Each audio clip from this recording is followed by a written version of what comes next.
Many of you will remember that I've said a number of times in our series on David that he was a man after God's own heart.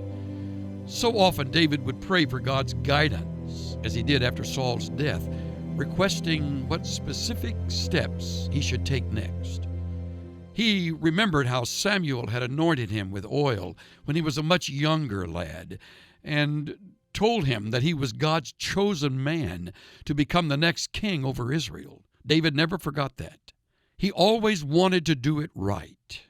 However, in our message today, we see where David tries to do God's will, David's way, in relocating the Ark of the Covenant to Jerusalem. And the result is it cost a man his life. We need to listen and learn a lot from this story. So in our preparation for it, let's turn in our Bibles to 2 Samuel chapter 6, beginning with verse 1. Now David again gathered all the chosen men of Israel, 30,000. And David arose and went with all the people who were with him to Baal Judah, to bring up from there the ark of God, which is called by the very name of the Lord of hosts, who is enthroned above the cherubim. They placed the ark of God on a new cart, that they might bring it from the house of Abinadab, which was on the hill. And Uzzah and Ahio, the sons of Abinadab, were leading the new cart. So they brought it with the ark of God from the house of Abinadab, which was on the hill. And Ahio was walking ahead of the ark. Meanwhile, David and all the house of Israel were celebrating before the Lord with all kinds of instruments made of fir wood, and with lyres, harps, tambourines, castanets, and cymbals. But when they came to the threshing floor of Nacon, Uzzah reached out toward the ark of God and took hold of it, for the oxen nearly upset it. And the anger of the Lord burned against Uzzah, and God struck him down there for his irreverence, and he died there by the ark of God. David became angry because of the Lord's outburst against Uzzah, and that place is called Perez Uzzah to this day. So David was afraid of the Lord that day, and he said, "How can the ark of the Lord come to me?" And David was unwilling to move the ark of the Lord into the city of David with him. But David took it aside to the house of Obed-Edom the Gittite. Thus the ark of the Lord remained in the house of Obed-Edom the Gittite 3 months. And the Lord blessed Obed-Edom and all his household. Now it was told King David, saying, "The Lord has blessed the house of Obed-Edom and all that belongs to him on account of the ark of God." David went and brought up the ark of God from the house of Obed-Edom into the city of David with gladness. And it was so that when the bearers of the ark of the Lord had gone 6 paces, he sacrificed an ox and a fatling. And David was dancing before the Lord with all his might, and David was wearing a linen ephod. So David and all the house of Israel were bringing up the ark of the Lord with shouting and the sound of the trumpet. Now verse 17. So they brought in the ark of the Lord and set it in its place inside the tent which David had pitched for it. And David offered burnt offerings and peace offerings before the Lord. When David had finished offering the burnt offering and the peace offering, he blessed the people in the name of the Lord of hosts. Further, he distributed to all the people, to all the multitude of Israel, both to men and women, a cake of bread, and one of dates, and one of raisins, to each one. Then all the people departed, each to his house. I think at times that we preachers tend to take something that is designed to be very simple, and we talk about it so long it becomes complicated and confusing. Therefore, people don't really have it in a package that they can remember and take with them. So I don't want to be guilty of that. I just want to talk about the thing that impressed God the most about David. And when I mention the name David, I think probably you and I don't think of that thing. Some of us think of the time that he was anointed with oil by Samuel. That was a moving experience in which David, as a lad, stood before the Lord and, as it were, said, I'm grateful for this calling and I accept what you have planned for me to become the new king. Some of us think of David as a warrior, and when you mention to the world David, they will immediately tell you David and Goliath. Others would picture David as a man who fell into sin, and they would mention David and Bathsheba. Unfortunately, we tend to remember the wrong things about people a lot longer than we do the great things. I, as a father, would think of David as a grieving man who walked across the courtyard after hearing of the murder of his son, Absalom, and I would picture the man broken and dissolved in tears over that. But none of those things are the things that God remembers about his faithful king and his choice, his man. If you want to see what God remembers about David, you'll have to turn not to the Old Testament, but to the New. Chapter 13 of the book of Acts, verse 22, which is in a context of verses that make sense. The speaker is Paul, according to verse 16, and he is addressing a group of people that don't know much about Jewish history, and he's developing a message that is going to end with the person of Christ.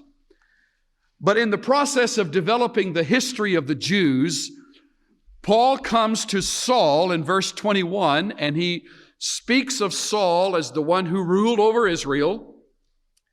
And then in verse 22, he speaks of Saul's demise, where God, he removes Saul, and God raised up David to be their king, concerning whom he testified and said, I have found David, the son of Jesse, a man after my heart, who will do all my will. What an epitaph. Not, I found David a great warrior, or I found David a faithful shepherd, or I found David to be a diplomatic king, or I found David to be a good, caring father. None of those things. Said, I found David to care about the things I care about. He's a man whose heart beats in sync with mine. When I look to the right, David looks to the right. When I look to the left, David looks to the left. And when I say, I care about that, David says, I care about that too. That's being after God's heart. Some of you are like that, some of you are not. Some of you look upon life in a rather brusque tone and think, well, you win some, you lose some. You can pull it off the best you can. Nobody's perfect. And others of you say, if God says it, I want to do it. You're the ones who are after God's heart. See, in the family of God, there are those two kinds. And those, like the first group, spend a lot of time in the carnal corral, a lot of time moaning and complaining and even recovering from journeys that are far from His plan and will. But others of you don't get very far before you take short accounts, you keep short accounts, you come back in line because you're after His heart. And to you, there is nothing that's insignificant. Now, you're like David.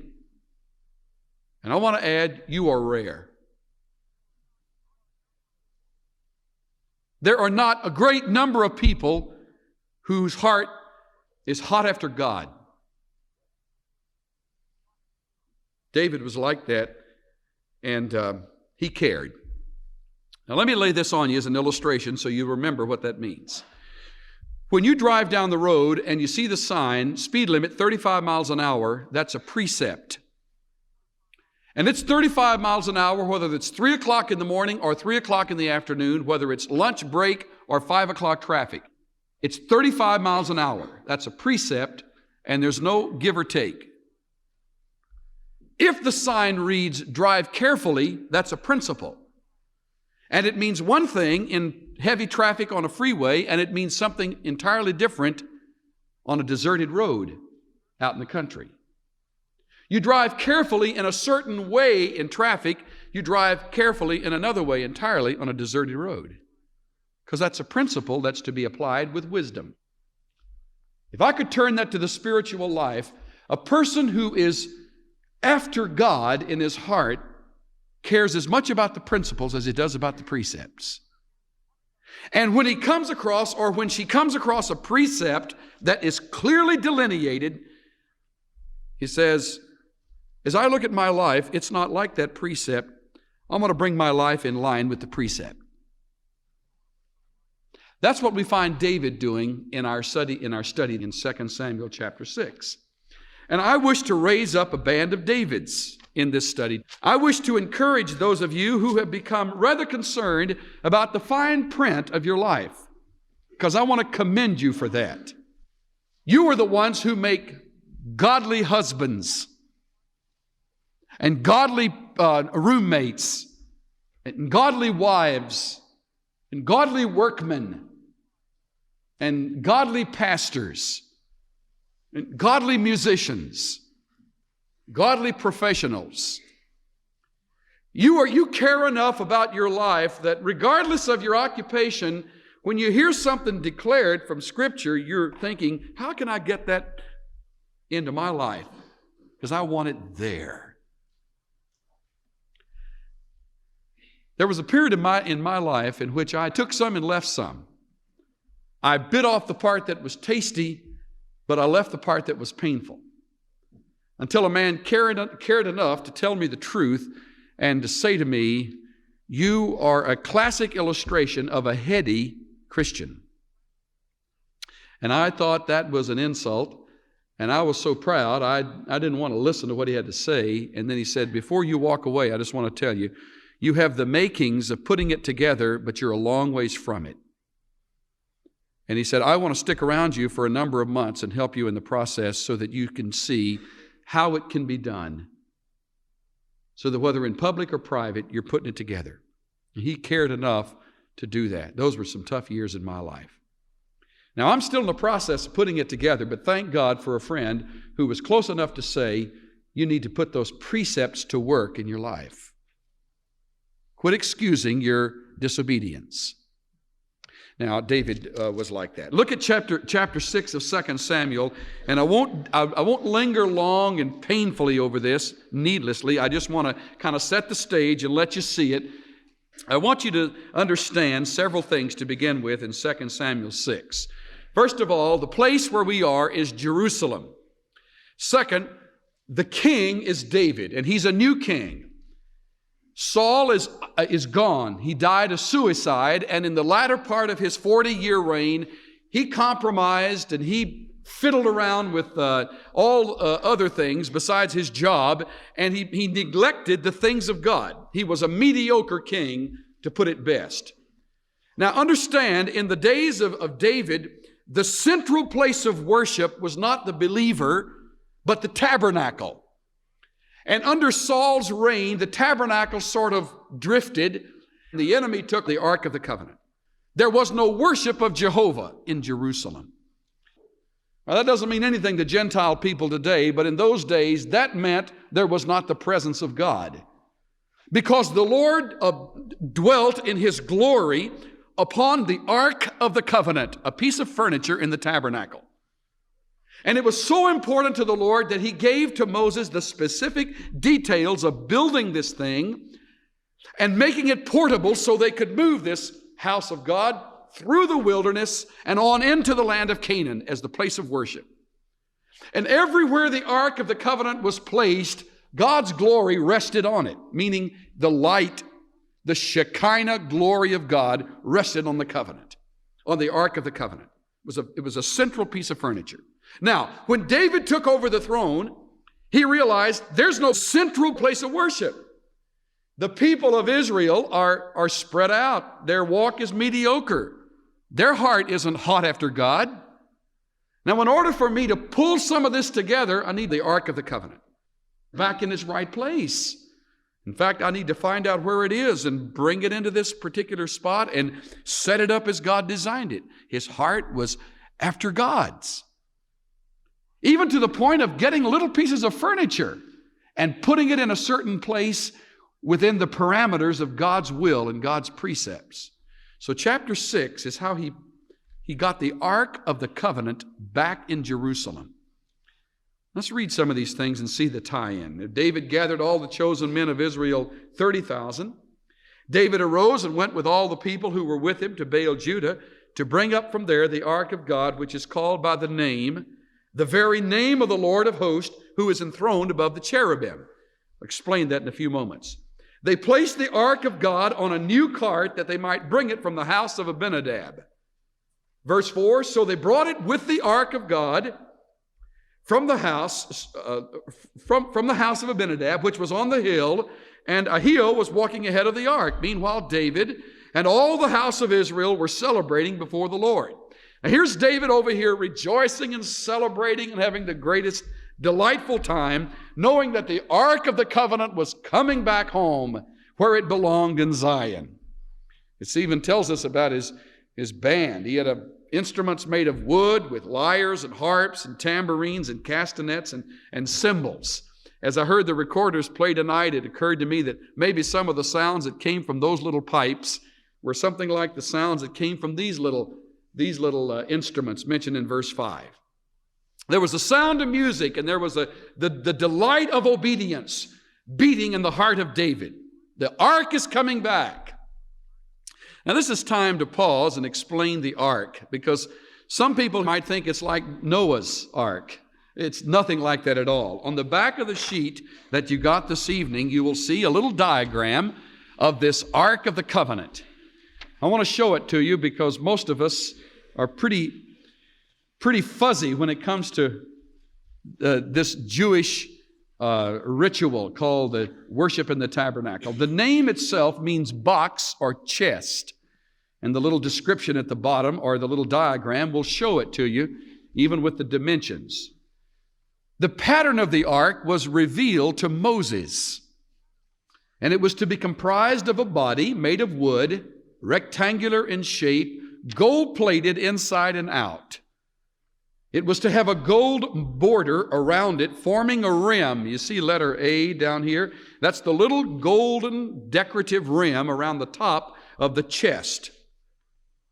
The dimensions are here. Another significant part of the ark was its cover, which was called the mercy seat, letter D. On top of this open chest was a covering made of gold, and this was called the mercy seat. It matched the dimensions of the chest. At either end of the cover was a hammered gold cherub. The word means angel, with wings outstretched over the plate. You see down at the bottom, letters G and E. You'll see the creatures as they pull their wings in front of their faces and they look down upon the chest. Think of this table that sits before me as the chest. The dimensions are wrong, but the idea is right. On one end would be the angel as it reaches its wings over and looks down. And on the other end would be the other angel. Now, they apparently were small because a solid gold piece would be extremely heavy if it were very large, and it would be top heavy. It would be awkward to carry it. And this thing was mobile. So there were apparently small little golden caricatures of angels on either end. And notice one other thing. Beneath the plate, within the container, were three objects. A golden jar that held the manna, Aaron's rod, and the tables of the covenant. God promised He would meet with the people above the mercy seat. Isn't that strange? You see, all of our worship is so open and so realistic, but we see everything post-Calvary.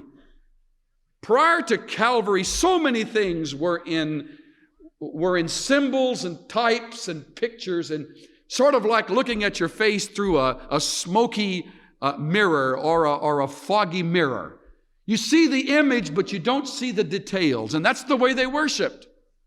A box, and upon the box shone the very glory of God over this golden mercy seat. In other words, this piece of furniture was holy. It was set apart to God. So careful was God that in the details of the drawing that he wrote in Exodus 25, he gave the dimensions, he gave how it was to be covered, he even talked about how it was to be carried. See the word moving on this? One more thought. At the base of each of the four corners was a fixed ring of gold, letter B. Through these rings were slipped gold-plated poles, letter C, by which the entire chest was to be carried. Numbers 3, Numbers 4, Numbers 7 clearly state that handling the tabernacle furniture was to be done by Levites, and it was to be done on their shoulders. Now, I purposely went over the details of the ark, not only to acquaint you with it, but to highlight each and every little specific thing, because I want you to know each one was important to God. Each one. Even how the thing was transported from one place to another. Because that's where David got into trouble. You see, David is an expedient kind of man. He's a pragmatist. David's the king, he's a decision maker, and he knows in order for the people to worship, they need the Ark of the Covenant. And in order to get the Ark of the Covenant from the hill, the home of Abinadab, down here to this place, the best way to do it is on a cart. Verse 3. So they got a new cart. That was nice. They put the cart underneath this chest. They set the chest on it. He got a couple or three men that were available and said, bring it down to Jerusalem. So they bring this thing down on the cart. They're bringing it on the way, and something happens. Suddenly, there's a death in the chain gang bringing this thing down. You notice it? Verse 7, the anger of the Lord burned against Uzzah, and God struck him there for his irreverence, and he died by the ark of God. Well, what did he do? Verse 6, when they came to the threshing floor of Nacon, Uzzah reached out toward the ark of God and took hold of it, for the oxen nearly upset it. That's all he did. I mean, after all, it's the only practical thing to do. If it's going to drop, you've got to grab it. Well, it wouldn't have ever dropped if they had done it right. Well, what's right? Let me tell you what's right. The Levites, in fact, the sons of Kohath, were the ones to carry the ark. The poles were to be put through the little ringlets at the bottom of the chest, and the poles were to be put up on the shoulders of these specially chosen men, and they were to balance this thing as they carried it from one place to another. David didn't do that. He took a convenient route, and he changed the details to fit the expediency of the hour. It's like I heard said some time ago, it doesn't matter what you do something, even if it's wrong. That's the most stupid counsel I've ever heard. Do nothing until it's right. Then do it with all your might. That's wise counsel. But David said, good, get it down here. Who cares about how to get it here? God does, David. And to prove it, it took Uzzah's life. What's his name? Yeah, Uzzah. Took his life. Now here's David standing alongside a corpse, and he got mad. Verse 8. He became angry because of the Lord's outburst against Uzzah. Wait a minute, we got the cart before the horse. No pun intended.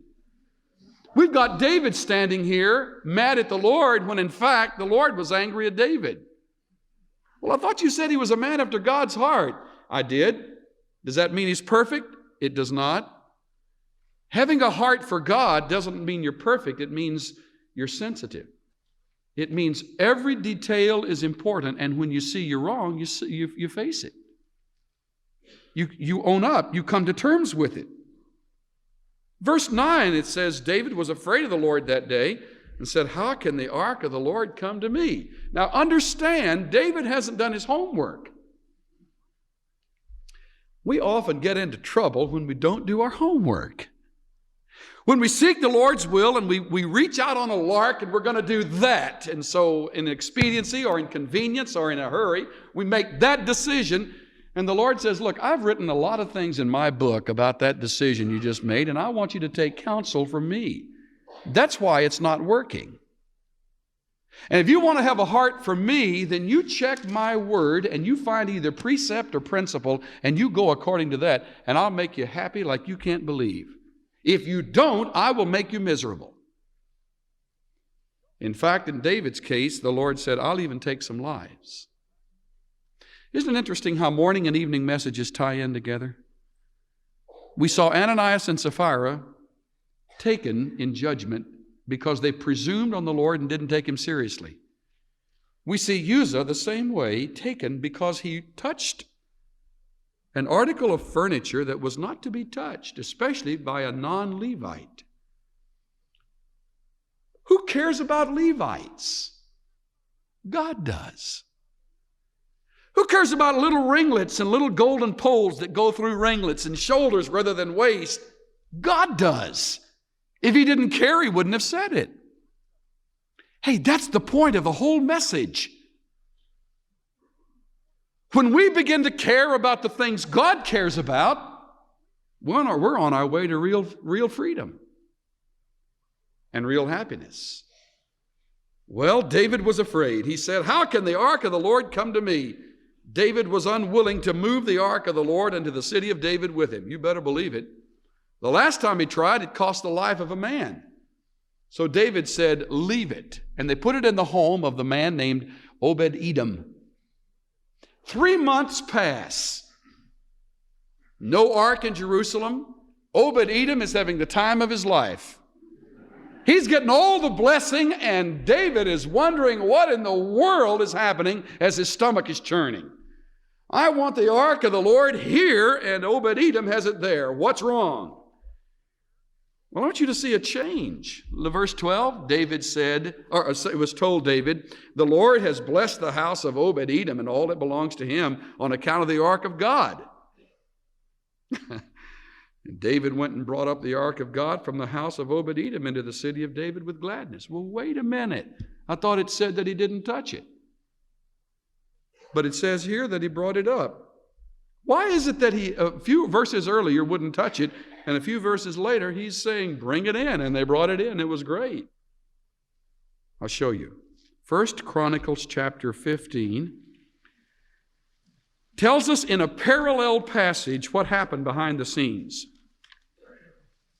This was so neat when I stumbled over this in my study. It's one of those moments where you say, glory, but nobody understands. So you just write it down, keep working. 1 Chronicles 15, verse 12. Take verse 11. David called for Zadok and Abiathar, the priests, and for the Levites. What happened? Well, one of David's counselors, no doubt, or the Lord himself, came to David and said, now, my friend, you know, the word specifically states that before the ark or any furniture can be moved, it's got to be moved a certain way by a certain group of people. And David, who's hot after God, responded, really? I didn't know that. Yeah, David. It's got to be done his way. Well, what's his way? Well, there are these little ringlets, and you got to put poles in them, and you got to put the poles upon the shoulders, and you got to let the Levites, the sons of Kohath, carry this thing. If you do that, David, you're home free. Look at what it says, verse 12. David said to them, you're the heads of the father's households, the Levites. He's done his homework, see. Consecrate yourselves, both you and your relatives, that you may bring up the ark of the Lord, a God of Israel, to the place I prepared for it. Because you did not carry it at the first. The Lord our God made an outburst on us, for we did not seek him according to the ordinance. That's it. He didn't seek the Lord. He just sort of flashed out there to get the job done, and that's when you get burned. Man, testimony time, isn't it?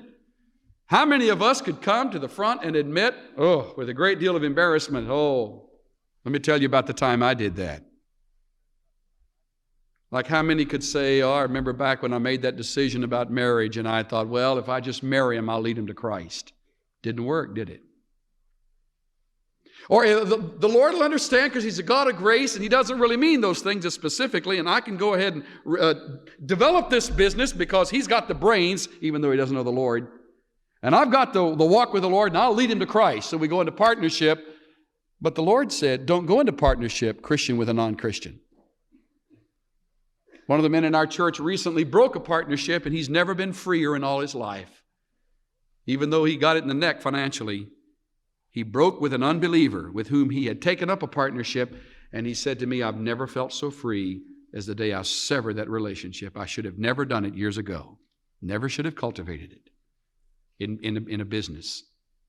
Well, David said the Lord did that because we didn't seek him. Verse 14, so the priests of the Levites consecrated themselves to bring the ark of God of Israel. And the sons of the Levites carried the ark of God on their shoulders with the poles as Moses had commanded according to the word of the Lord. Now you're talking David. Isn't that beautiful? You say, what's the big deal about the whole message on poles and ringlets and what's the message? The message is our life. You see, it is the pole, it is the ringlet, it is the detail that drives us crazy in our carnal life. We either don't want to go to the trouble of getting the poles, or do we want to go to the trouble of putting the poles upon our shoulders. I mean, it's a lot easier to have carts. And after all, the American is a pretty pragmatic kind of person, and the Lord can't be that concerned about details. Let me tell you something. If the Lord cared enough to write it and cared enough to preserve it, he cares enough about the details to have you pull it off his way. Well, that's what David did. I love that. 2 Samuel chapter 6 says he brought it down, and verse 13, this is cool. So it was then that when the bearers of the ark of the Lord had gone 6 paces, he sacrificed an ox and a fatling. 1, 2, 3, 4, 5, 6. Hold it! Anybody got a match? Bring in the ox, bring in the fatling, put fire to it. Whew. These guys are standing there watching this thing go up. And David is very careful. You don't want to fiddle around with something that God got specific about, man. Why does he say that? Because he's a man after God's heart. He cares about what God cares about. And when he heard the truth, he wanted to do it, just like God said. 6 paces, fatling. 6 paces, fatling. Finally, they got it into Jerusalem, and look at what David's doing. Next verse. Because some people are going to say, wow, you live like that, you're so bound up and rigid. Well, I'm going to ask you, is David rigid? Verse 14, he was dancing before the Lord with all his might. David was wearing a linen ephod. This thing was flying all around, and he's dancing. And if that's not bad enough, look at the next verse. David and all the house of Israel were bringing up the ark with shouting and the sound of the trumpet. This guy's over here blowing his trumpet, and David's dancing over here, and they're all shouting together, and these guys are bringing this ark in. Like, can you picture that? Why in the world would they get so excited about it? Because they're free. When you obey, you're free. When you disobey, you're in bondage. And I could name a half a dozen illustrations right now, if I had the courage, of individuals I know who are in bondage because they're in sin. And they talk about it as freedom. They're not free. The guy dancing is free. Because he stuck that pole in the ringlet, because he put the pole on the shoulders of the right man, David's free. Oh, that is so good, what God's showing us tonight. The world system says, don't worry about those little details. God's bigger than little golden ringlets. No, he's not. Because he sees the whole scene, he puts our obedience to the test in just little things like a pole and a shoulder. Well, I want you to know that when you're really free, the people who are not so free are going to have trouble with you. Illustration, David's wife. Verse 16. Now here's her husband down there doing his number with the linen ephod and singing and shouting and the trumpets blowing. Here's Michal up there in the second floor flat looking down on her husband. It happened as the ark of the Lord came into the city of David. Michal, the daughter of Saul, looked out the window and saw King David leaping, dancing before the Lord. She despised him in her heart. Think of that. They brought the ark of the Lord and set it in the place inside the tent which David had pitched for it. And David offered burnt offerings and peace offerings. Man, he's offering burnt offerings all over the place. And then he hands out little sandwiches. Look at it. Look at what he does. After he offered the burnt offerings and peace offerings, verse 18, he blessed the people in the name of the Lord of hosts. And he's having a great time. 19 says he distributed to all the people, both men and women, a cake of bread and dates and raisins. Man, looked like a guy throwing peanuts at a ball game. It's giving it all out. It's a great moment. Oh, what a fantastic experience. So on the heels of that, he goes home, walks up the stairs, opens the door. Hi, honey. Here's Michal. Verse 20. When he returned to bless his household, here he walks in with hands full of raisins and dates and bread, and he's going to dump all this. And Michal, the daughter, said, oh, how the king of Israel distinguished himself today. He uncovered it himself today in the eyes of the servants, his maids, as one of the foolish when he shamelessly uncovers himself. Sarcasm, sarcasm, sarcasm. Jab, jab. I'll tell you, they did not have good chemistry. They should never have married. Frankly, they should have never married. It's like, I love the story of Churchill and Lady Astor. Boy, there was no love lost between them. And one time Lady Astor said to Churchill, if I were your wife, I'd put arsenic in your tea. And he said, if I were your husband, I'd drink it. Now, sometime you got that kind of bad chemistry, between husband and wife. And she said, fat chance you're the big king down there dancing all over the place.